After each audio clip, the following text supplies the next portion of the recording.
I ever needed motivation to feel horrified by Philadelphia in 1776, I think I found it. Hi guys, day 2. We're in Philly, and there is he's Zen, but he's very enthusiastic about his Zenness pigeon outside. So I may use a little pigeon waddling across the screen to signify all of our transitions today. That being said, we are going to Independence Hall. We are going to see many of the fine aspects of downtown Philly, which will probably include a few modern fine aspects of downtown Philly as well. I would show you more of our hotel room, but if there were more. Yes, and this is probably the nicest corner of all of it. All I can say right now is, for those of you who are fans of the Muppets, Fozzie Bear once mused in The Great Muppet Caper, if this is the happiness hotel, I'd hate to see the sad one. I found it. I found it, Fozzie. Oh. And the teeny tiny Kenmore just turned on. Awesome. Let's get breakfast.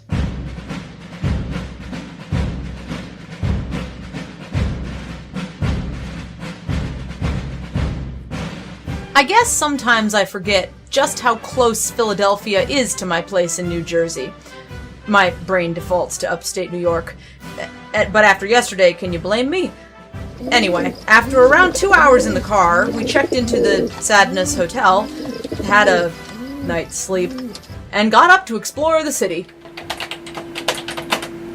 Now, first big note, guys. If you want to do a complete tour of Philadelphia, I would suggest budgeting more than 1 day.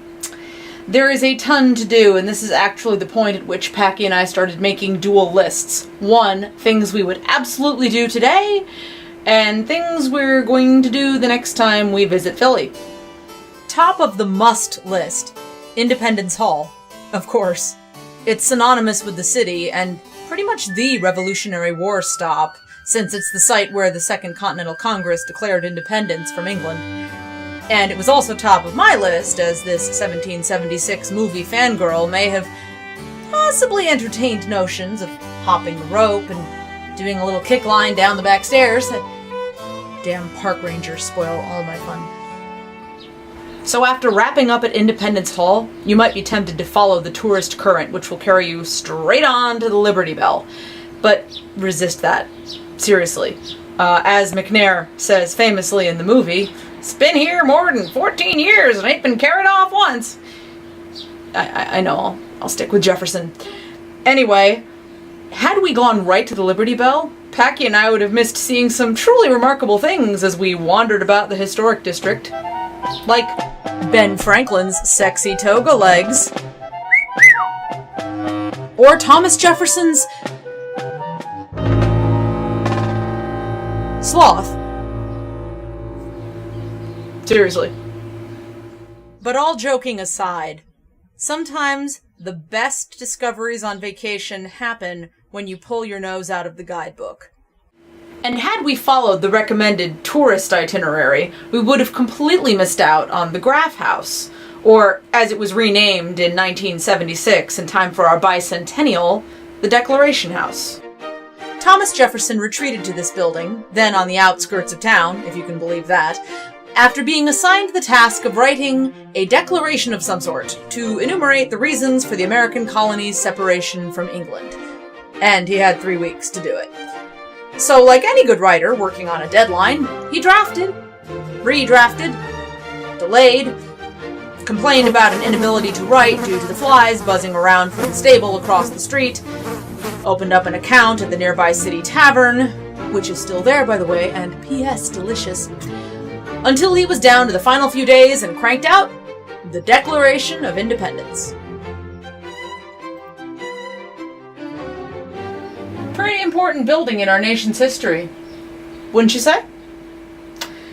So then you can imagine my surprise when I arrived to discover that this building, which admittedly is a recreation, as the original Graff House was torn down in the late 1880s, and this was reconstructed in 1975 ahead of our nation's bicentennial.